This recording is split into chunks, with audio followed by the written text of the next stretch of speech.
This week on AV Week, we're covering InfoComm 2022 live from Las Vegas. The network for the AV industry. What are you listening to? This is AV. This is AVNation. This is AVNation.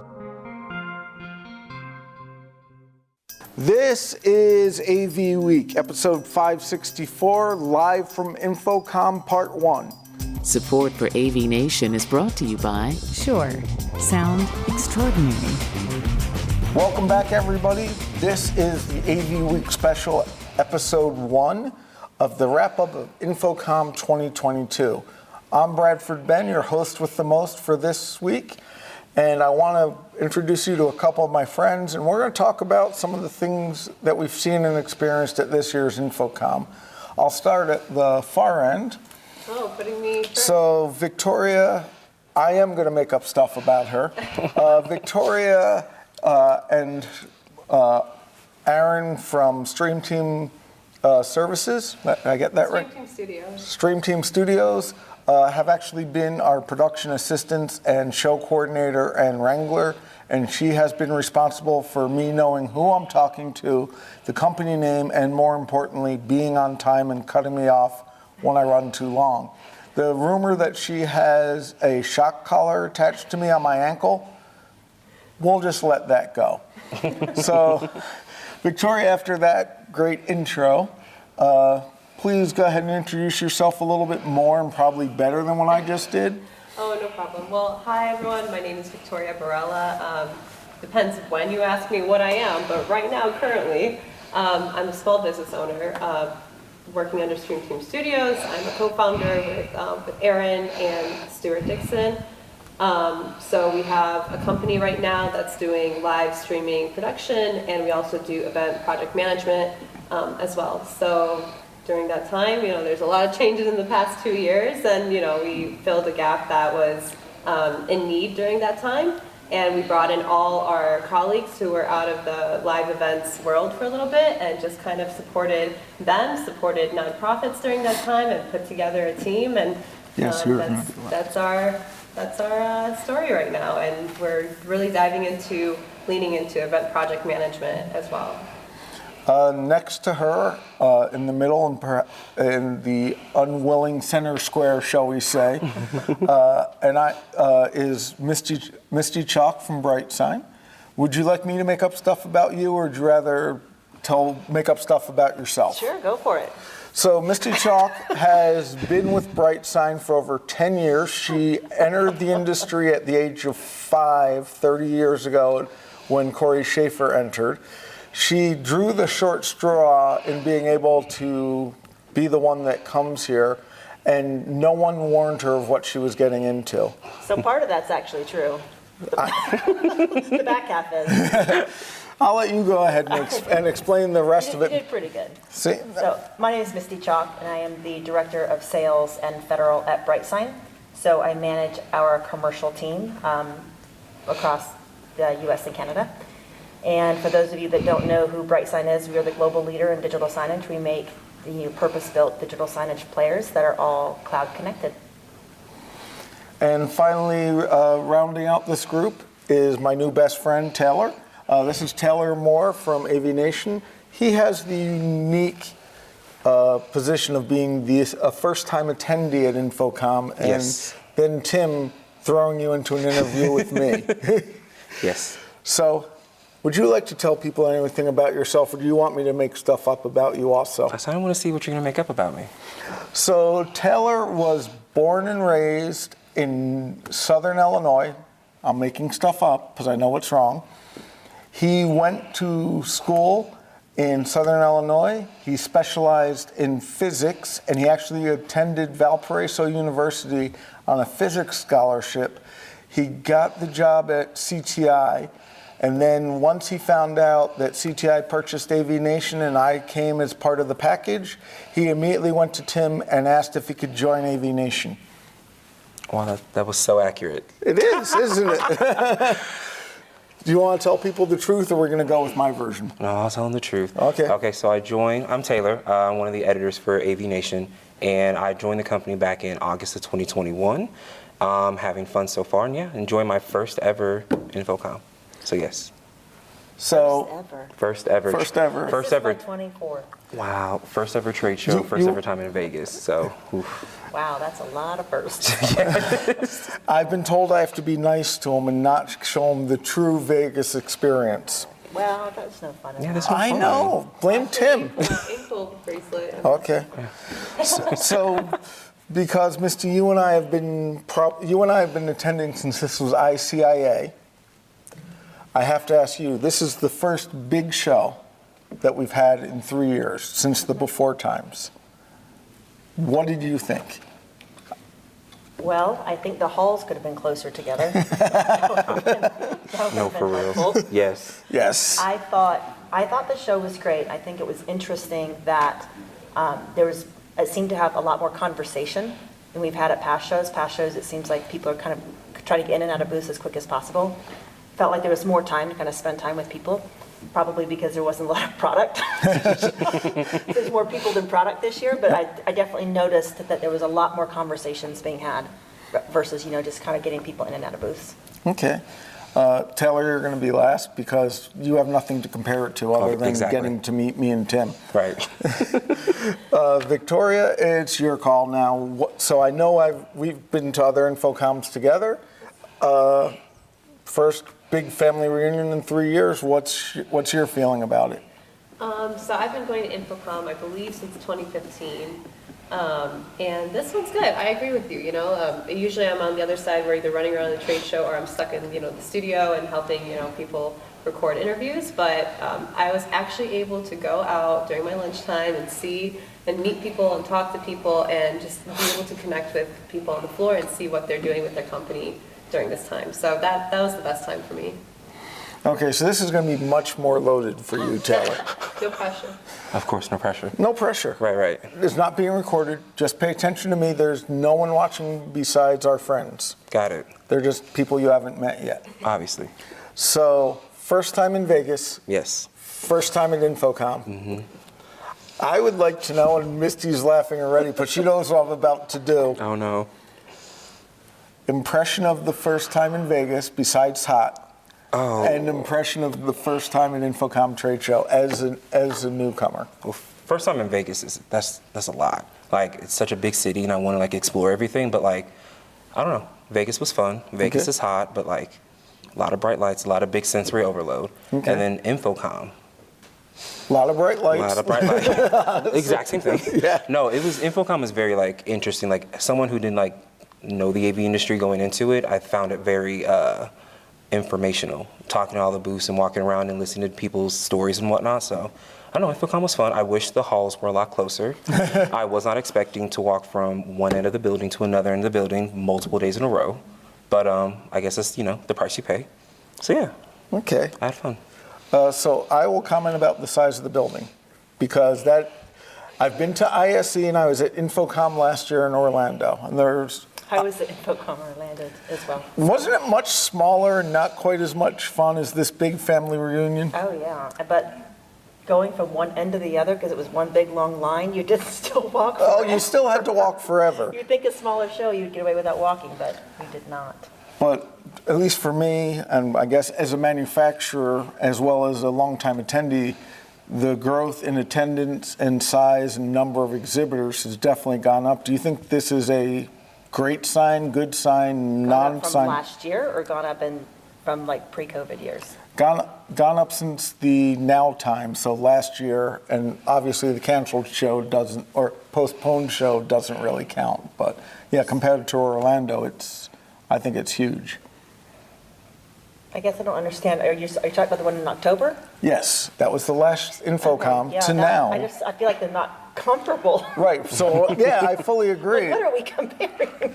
So do you think the fact that they're not comparable and that it's so many more people and so many more booths and exhibitors, what that says about our industry? And I don't want to say the after times of COVID, because I'm not sure we're ever going to have one, but compared to, are we starting to come out of the limitations and kind of recover since then? I think so. I think that people are genuinely excited about InfoComm every year, and people are excited to get back out and see the people they hadn't seen in a few years, and this is the one time that you get to see everybody all in one place, and I think that we're definitely coming back out of it, and I think it's going to continue to grow. Remember how I promised you I interview nothing like Tim? I am great at butchering questions, aren't I?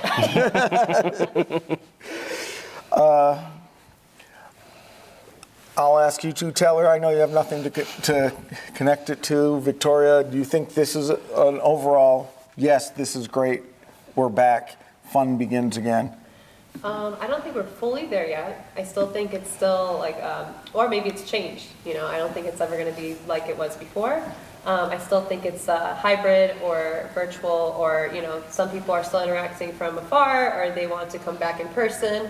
So I'm really happy, you know, AVNation is able to post things up just as always, but I think there is, I don't know, I think people are going to slowly come back in person, and they still are relying on looking at, you know, online and keeping up with it during the show. I certainly think that this was manageable to see people and walk around, but other InfoComm shows, I was like running, like you were saying, from booth to booth, yeah, 30 seconds, let's go, you know, so yeah, it was a comfortable InfoComm. Well, other than having to try to shepherd me. So, okay, so I have to ask, and Taylor, I'm starting with you this time. Oh boy. So, what was your, oh my, this is amazing, this is my favorite part, holy cow, dude? And it doesn't have to be a technology or a product, it could be just, holy cow, they need to put carpeting in, or holy cow, this is a walk. What was your, oh my moment of, this is my favorite thing? I had a couple things. Okay. I learned a couple things. I will say finally learned that there was transportation from the North Hall to the West Hall. With the Tesla tunnel was like very game changing, because it just take like 2 minutes and you're there. So I was like, wish I found that out earlier. I would have been utilizing that a little bit more. I don't know, some of the technology I saw was pretty interesting. Some of the products that they were showcasing that like I didn't even know were like, I don't know. They were just very interesting. For instance, like at Sony, there was one that like, I don't know, it just stuck with me because I was like, that's just so interesting to like utilize. It was like a spatial reality type of like tablet. And so like, they're saying like for people who use it for like 3D rendering, you can like look at it and it's like 3D and like right in your face. It's like, that's just, I don't know, that's so cool to like come up with like, I don't know, items like that. So, yeah. So Misty, you have the same unique perspective I used to have of A, you're a manufacturer, so you're locked in the booth, and B, you want to talk about your own products, but we all know it's difficult at times, especially if you have multiple new products, because then you have to pick like your favorite kid or favorite chocolate ice cream or vanilla ice cream, etc. So experience, change, hotel room, best Uber ride, you know. I already got this right off the top of my head. Okay. Holy cow moment was when I found the shortcut from the North Hall to the West Hall. You have to tell us the secret. I will gladly show you the secret. I'm so proud of it. I went from my booth in the North Hall to the West Hall in 3.5 minutes, and I walked it. I'm telling you, it's like a time warp. I don't know what happened. It's amazing. And for those of you who aren't here and haven't seen the layout, since the last InfoComm in Vegas, they have added the West Hall, which is literally across the street from the North Hall. And it is a long walk. I have been averaging 15,000 steps a day just walking from the hotel to the studio because of the long walk between West and North. And I haven't found that shortcut yet, so I can understand why that's the holy cow moment. So I have a favor to ask you then. Sure. Your company does digital signage. We do. So you think for the next InfoComm in Vegas, you can put up some digital signs and wayfinding to help us find that shortcut? I actually should have programmed that and just wheeled a display over there. Oh, I would have like Everybody go this way. I would have like fed quarters or dollars into it to know the shortcut. Not sure. I've told everybody that's coming to my booth that's going to go to the West Hall. I'm like, oh my gosh, I got to tell you. Yes. And of course, I learned this the last day. Sorry. It's all good. So, Victoria, other than holy cow, you get to work with me. What was your big holy cow, this is amazing moment? I do have three. I had a little time to think about it while I was listening to you all. One of them, I think, was going to the Avixa Women's breakfast. That was holy cow. I can't believe I still can wake up this early because I'm on another time zone and now I'm waking up earlier. So that was great. I wasn't able to fully see it, but I was happy to attend the breakfast. The second one is holy cow. I still see Dave Labuscus. I don't know how many times. Every year I see him since the time I started at 2015 InfoComm. I always see him every year and I always say hi and I always make sure that he's okay and have you eaten more than a banana or anything like that. So I'm very happy that he still recognizes people that are coming into the industry. So that's really great. My last holy cow moment is going to the booth to say hi to my friends, but seeing them and being able to come back to this InfoComm and just be really excited to the point where I feel like I had like 5 cups of coffee and I'm like, oh my gosh, I'm so happy to see this. I'm so happy to see you. Let's talk about these new projects. And I could not believe that this can still happen coming back in. You're kind of hesitant when you're coming out of like the pandemic and you're like, what are we going to see actually at this InfoComm? And I don't know, I felt like I came back with 5 cups of coffee and I was like, done. I'm going to see you guys next year. I'm going to still keep in contact after this year too, more frequently. So I was just really happy to see that, their development in their company. Sweet. So Misty, I have to ask another question as a manufacturer, because obviously having been in your shoes and know some of the questions, for me personally, doing all the interviews, I have not heard as much about supply chain or people asking. Have you seen that trend also getting better, getting worse? Should I go play roulette instead and get the same odds? I think that I didn't hear as many questions about it at this show, and I think it's because everyone's tired of hearing the answer. So we're not quite there yet. I think things are starting to get a little bit better. Partly because I think that manufacturers are kind of doing more flexible design in their products so that we can get product out faster. But I actually didn't get asked about supply chain all that much. And again, I think it's because they already know what I'm going to say. Yep.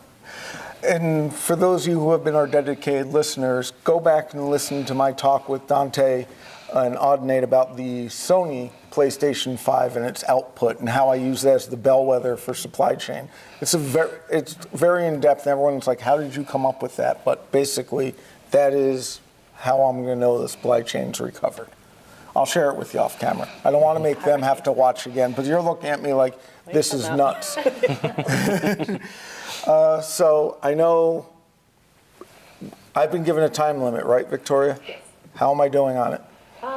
We've got about 3 minutes. Okay, so that gives me enough time to do now that you've been here, Taylor, Yes. what would you change for your next InfoComm? Doesn't have to be like, it could be I'm packing more shoes, like Barb, the shoe queen. It could be I'm bringing earplugs and, Ooh, what would I change differently for my next InfoComm?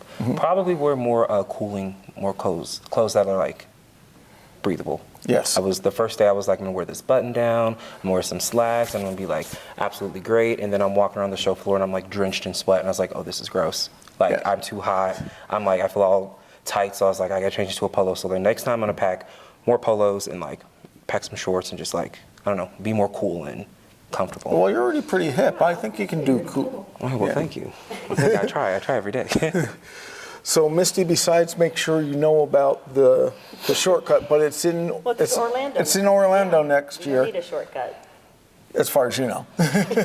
I've been there recently. It's under construction again. Oh dear. Don't worry, I know the shortcuts now. I also know where the good beer is and other good foods and sushis. So, what are you going to change? Not as Bright Sign, Okay. but as someone attending the show. So this year, I was fortunate enough to do a couple of panels, one for Avixa and one for Design, and I actually really enjoyed it. So I think next year I would look forward to doing more of those. Okay. And Victoria, besides not working for me again, It's been a pleasure. what's the one thing you would change, bring, do, kind of a share the opportunity for improvement or things I wish I knew when I packed for this flight than that flight? I think getting in touch with people earlier. just make sure, hey, what are you doing in this city? Like, if you're at the trade show, and especially in Vegas or especially in Orlando, you're already distracted with all the other things. So I think just getting in touch with them and saying, hey, I think this is a good day, or hey, are you going to this networking event? Just so you don't, you're not, at the end of the day, you're so tired and you're like, oh, where are we going next? Other than you want to go to sleep. So I think just getting in touch with people earlier. So before I wrap up, Misty, how do people either get in touch with you, find out more about BrightSign, all of that good stuff? So people can get in touch with us at sales@brightsign.biz, or you can go to our website and you can access us that way as well. If you do that, then they'll actually route you to your regional sales manager. But our sales reps are extremely consultative, so if you ever need any kind of help, or you're just wanting to get in the signage, or you're just not sure what to do, we're really, really consultative about signage. Can be complicated, and we understand that. So Victoria, Stream Team Studios, Victoria Barella on LinkedIn. Did I miss anything else? Find me on Twitter too. You can find me at Barella Victoria _, so BARELA VICTORIA. And then of course on LinkedIn I'm there.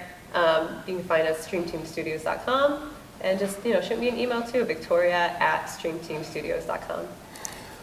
Taylor, if people want to get in touch with you, obviously they know how to get in touch with AVNation. Oh, obviously, yeah. And Taylor has the enviable right or responsibility of social media for us, and he doesn't understand half the jokes I send on Twitter either. But you can get in touch with me on my Twitter account. It's it's an __ Taylor Moore, TaylorMoore, or you can reach out through email at taylor.moore@cti.com. So appreciate you all being here, and I do have to say one thing that I'm proud of. This is the most diverse group of people I've talked to this entire show, and it's still something that, as Corey said during the women's breakfast, we need to keep improving.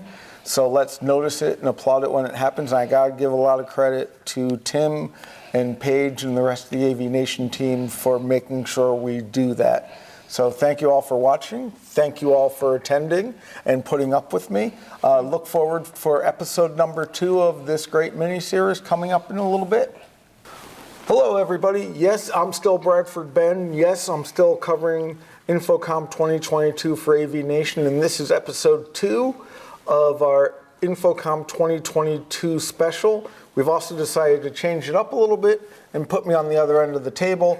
The big reason for that is because one of our guests already know me, Miss Dawn Mead, down at the end, and she said I wasn't allowed to stand next to her, and Jessica drew the short straw.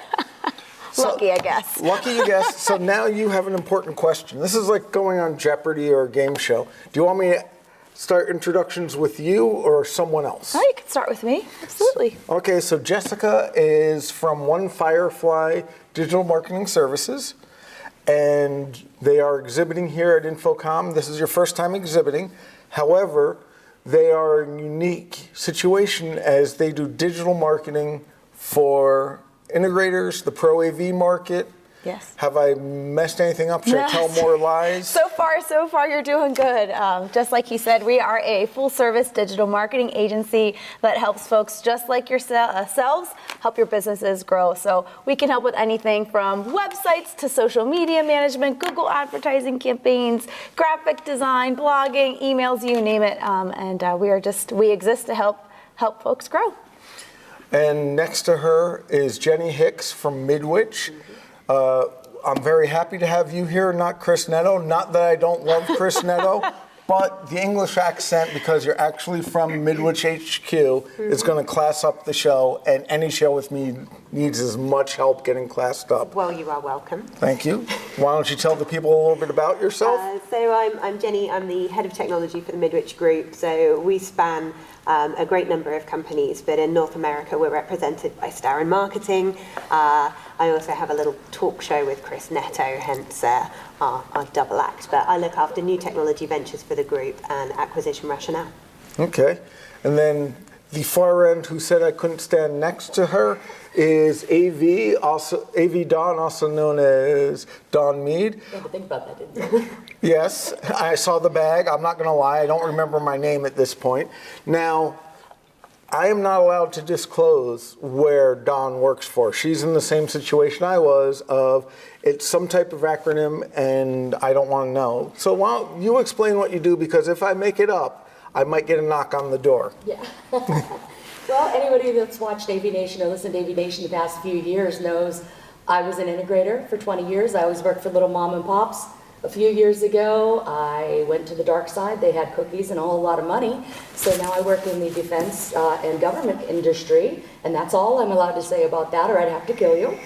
But I am one of the hosts here at AVNation. I host the AV Social Show. We will talk one Firefly after the show. Hopefully I can get you on. And, I'm always here to give my opinion at AV Dawn on the socials. If I ever get my blog reactivated and anywhere someone asks me to write for. So. Your blog is the only blog updated less than mine. Yeah. True story. So now that we all know each other, I want to ask, what's the oh wow moment for you here at InfoComm? For me right now, it's the oh wow, I get to talk to a bunch of women for the first time, because to honor Corey Schaefer, it's been a whole lot of old white dudes. And I'm very happy to see a more diverse group. So As Mark from Avixa says, #AV Sausage Fest. I'm not touching that one with the 10-foot pole. So moving on. What was your oh wow? That is my oh wow, holy cow moment, dude. Yeah, I would say my oh wow moment was actually similar along your line. So this is our first InfoComm exhibiting. This was the first time I attended the Avixa Women's Council breakfast, and for me coming into this show to see all the wonderful supportive women, like that was my oh wow moment. You walk into that room, I'm assuming, were you both able to attend? The breakfast. Oh my gosh, it was amazing. You walked in and just this sea of ladies just supporting each other, and guys as well, just supporting women in the industry. That by far was my oh wow moment of the entire show. Yeah. I actually sat on an all-women panel yesterday. Oh, I love that. Digital signage. And so full expert panel, but yeah, we were all women. The moderator was the only male participant, so it just shows the level of change that we've already experienced. But my oh wow moment, honestly, is the walking distance between the two halls. That's a good one. That's why it was not, why we weren't alerted to this fact, because I would have shifted meetings around very differently if I'd have realised that it was going to take me 20 minutes to walk between the two. So I have the awkward thing of I'm interviewing Dave Labuscus in the next segment. You can raise it. Everyone so far has mentioned it, and I like Dave enough and know it's beyond his control, so I'm going to blame Barb. Well, I'll get to my oh wow in a second, but to your point and your point, Dave and all of you at Avixa, pay attention. Every year we have this women's breakfast. I've been going to them since like the first one. Go women, yay, we're making a difference. But they always seem to put us out in the hinterlands. And I know this year's the first year the show's been in two separate, like across the street halls. But even without being across the street, even when we were all in one space like in Orlando, the women's breakfast is like down the hall, 3/4 that way and over. And we have a great time at these breakfasts. They have fabulous keynote speakers. They always run over a little bit. It's supposed to end at 9:30. It's 9:45. I'm teaching a class in this building upstairs at 10. And even just to get to the loop or the bus would take longer than that. So I'm doing the whole full sprint with a laptop and heels. So move the breakfast next time, somewhere closer. We appreciate it. So I will make sure they're aware of it. Oh, and I'll talk to Dave too. Yeah. Don't worry about it. Don't worry about that. I know you know him.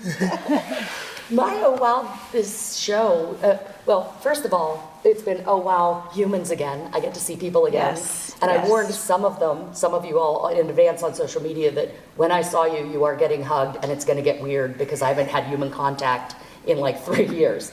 So I've got all my hugs. But my big oh wow, I would say, is the number of end users here. I mean, and maybe I'm just more aware of it because I am an end user now, but I taught 3 classes this week. Every one of my classes, there was a huge number of end users there. And the one time I was waiting in a batch of people to take class, and all of us on the wait list, not one was an integrator or a manufacturer or a consultant. Everyone there was an end user from industries that are nowhere near AV. Yeah. They are just there to have a corporate AV presence that is educated. And I was so excited by that because that was one of the things I was preaching about when I was teaching my classes is, now the companies are hiring AV experts. We're not relying on AV design builders and consultants to tell us what we need. They're hiring us from those companies to let them know what they need. So lots of end users. Yeah. So this brings me to a related question. Jenny and Jessica, you work at getting marketing for integrators. You work at distributing products aimed at integrators and to some degree end users. How does this, and Dawn's comment on it, how does this change the marketplace and how you address and advertise or the products you carry? Or do you think this is just unique? No, I think it's great. The more end users that we can get to these events, the more real life business that there is. So, an end user comes because they have a project, they have an opportunity, they have a budget, right? They at least have a want to better the technology in their organization. That's a real opportunity. Yeah. Whereas historically, maybe we have had shows that have been mostly about networking and updating and training our integrators and distributors by the manufacturers, with the sole sort of benefit outside of getting together being that you can update everyone quickly in one place and maybe at a lower cost than you would have to try and get them all around. So we had a very similar scenario at ISE where there were smaller numbers because we're coming out of the pandemic, but the quality of the visitor to your booth was better, stronger, and a genuine opportunity, and I feel like we've seen that here, and that's probably driven a lot by the fact that there were more end users present. Yeah. And I would say for me, for us, from a marketing perspective, we exist to help technology professionals reach those end users with messages that resonate with them. So for us, it's an opportunity to strengthen that message even more, really dig in, get to learn their needs more, because those needs are ever changing, especially in today's day and world. So it just gives us an opportunity to strengthen our messages for our customers that are already really strong, just make them even better, and that is possible because we have that direct ability to chat with those end users. So and still definitely wearing powerful. My integrator hat from a couple of years when I still think like an integrator. You never stop, just so you know. Well, and technically my role is I'm the internal consultant and integrator for the company, and then I hire integrators to do the work with us. But having the end users there and getting the education and getting the background instead of being completely clueless, the old expression, a rising tide raises all ships. It's the same thing. We can be more effective and more prominent if we're talking to educated customers. And if nothing else, the pandemic was good because now, my 81-year-old mother is aware of Zoom and understands what I do for a living and doesn't think I sell TVs at Best Buy. That also can be a curse when your mother knows you know how to make Zoom work. True. But the point is, we're the biggest industry on the planet that nobody knows about. Yeah. And it has been that way for 20 years. And now the pandemic has made us reliant and made other people reliant on our products and technologies. So their awareness is there, and we're getting a boost from it.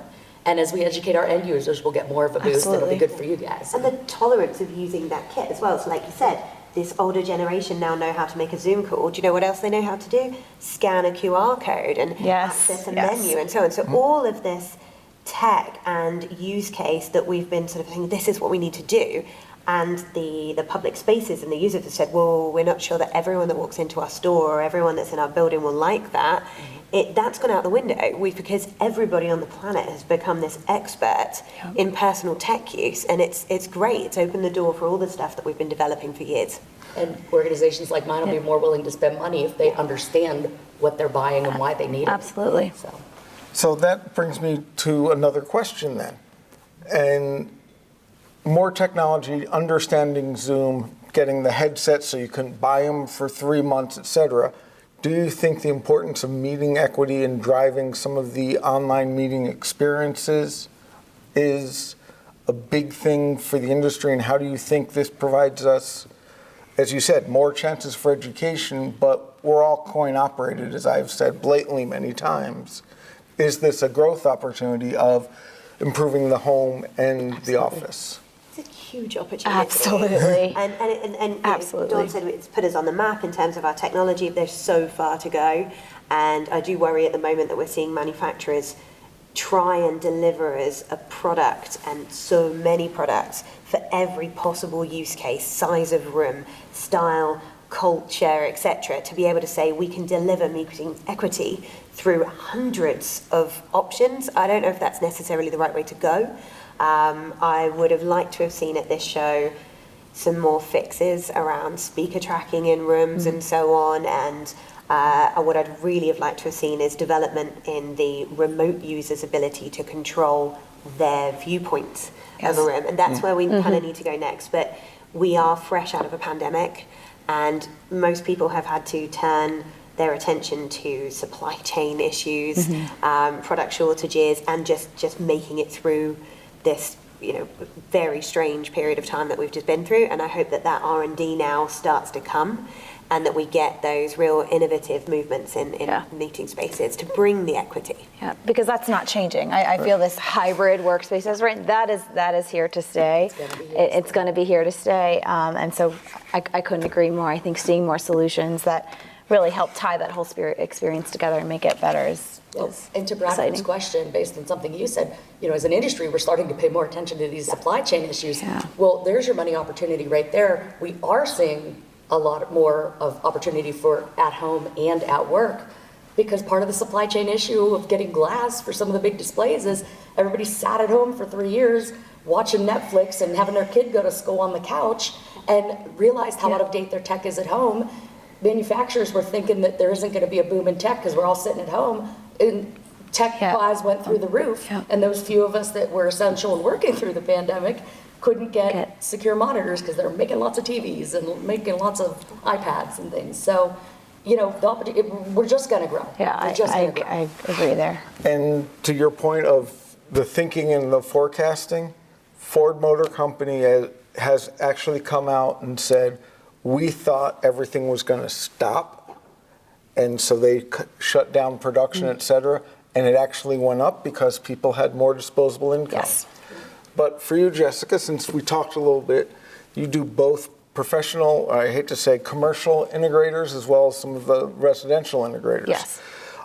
Do you see this as bringing commercial and residential closer together to get meeting equity? Are you going to be changing your messaging a little bit for them? Absolutely. I mean, we are working with many businesses that are in the resi and commercial space. So we are developing messages to help both of those sides of the business. And I think we do need to merge them. With a lot of us, they're becoming one and the same. People are working from home. Again, like we said, this will not change. So for us, it's catering the message, to your point, to help our clients, the Pro AV and or the Resi channel AV professionals, reach those end users, whether they be folks that are running businesses or whether there be someone that's working from home 50% of the time. So absolutely, I mean, that's something that we're, as a marketing agency, we're keeping a pulse check on the industry, what's changing, what's evolving, how are those needs changing, and developing the messages to help get that message out there. You're still representing your business, right? Absolutely. Even though you're working from your home space. Yes. You're still a representation of your business. And those integrators, like you said, they are going to both aspects. I think Heather Sidorowicz, They're tapping into it. Southtown, on one of the AV weeks, we called it the rise of the resimercial. Because it's really becoming one of the same. It's true, they're blending. Yeah. I mean, think of all of us here. Raise your hand if you work from home for some or all the time, right? And for those of you who can't see, I mean, there's a room full of hands behind us here. So that's not changing, and we're happy to help businesses get that message out. So now, because someone said supply chain, pet peeve of mine, it's also Tim Albright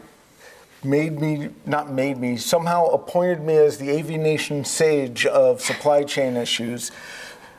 I've done many posts and articles about it, so we can talk in depth. I actually have a complete video on here that's in depth. As Midwich, you're the only distributor / stocking here.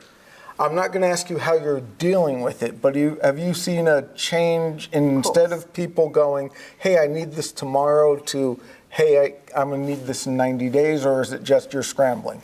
No, early ordering is the most popular root around the problems, absolutely. So although, a lot of that stock is being held in the channel now as well, which can also be quite a confusing situation to find yourself in, because the manufacturers think that they've, supplied lots of them, and it's all very difficult to trace back. But ultimately, we have suffered a series of unfortunate events, and it has just been one thing after another that have all had an effect. I think there's a big announcement about Samsung funding another chip factory and so on to try and right us, but it's going to take some time for that to happen, and I don't think we're anywhere near through this yet. We forward ordered, our customers are forward ordering.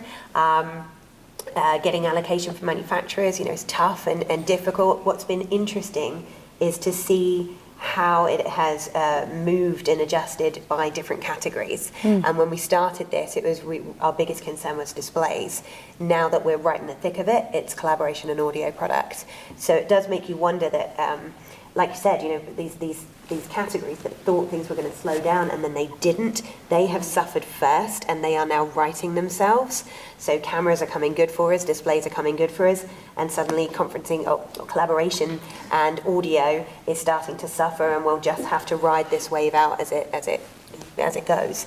But what can we do? It's unprecedented times and an unprecedented series of events. I taught a sold-out waiting list only class on Tuesday on the supply chain issue. I wish you'd talked to me about this beforehand. I can share my notes, but it's the same exact thing. Yeah. It's trying to find ways around the missing aspects. And as a distributor, you probably had a golden boom because you used to have warehouses sitting there with stock, and once all the direct relationships are out of luck. Yeah.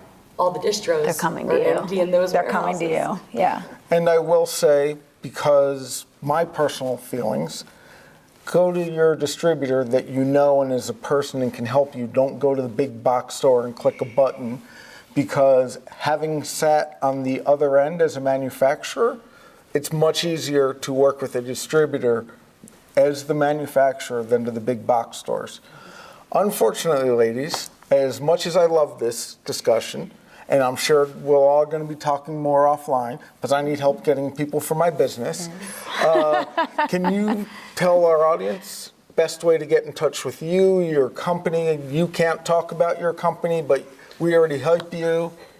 Also, Jessica, how bad was it being drawn the short straw to be at this end? It was pretty bad. I was kind of mad at you that I lost out, but no, it was wonderful. You did okay. You did okay.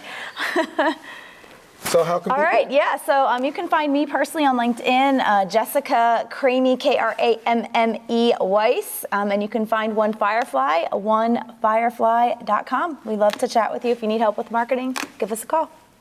And since we'd rather talk with you than Chris, Jenny, how can people get in touch with you? So LinkedIn, Jenny Hicks, or find me on Twitter at MidwichJenny. And if you're not sure who your Midwich Group company is locally, then reach out to me and I can point you in the right direction. AV Dawn. Hey. So Dawn Mead, if you're in the DC area or have been at the show and looked at my actual badge, you know where I work, but I can't tell you on the show where I work. But in the government sector, you can't reach me there. You can always find me on the Twitters and the other social medias at AVDawn. You can find me on LinkedIn, Dawn Mead, just like the fort or the general, MEADE. And you can find me here on AVNation.tv, hosting the AV Social Show whenever we remember to record it, and also on AVWeek as much as Tim will let me come on. Yeah, Tim doesn't let me come on because I take over. I want to thank you all for tuning in to this episode number 2 of AVNation's coverage of InfoComm 2022. Please come back and visit us on number 3 coming up in just a little bit.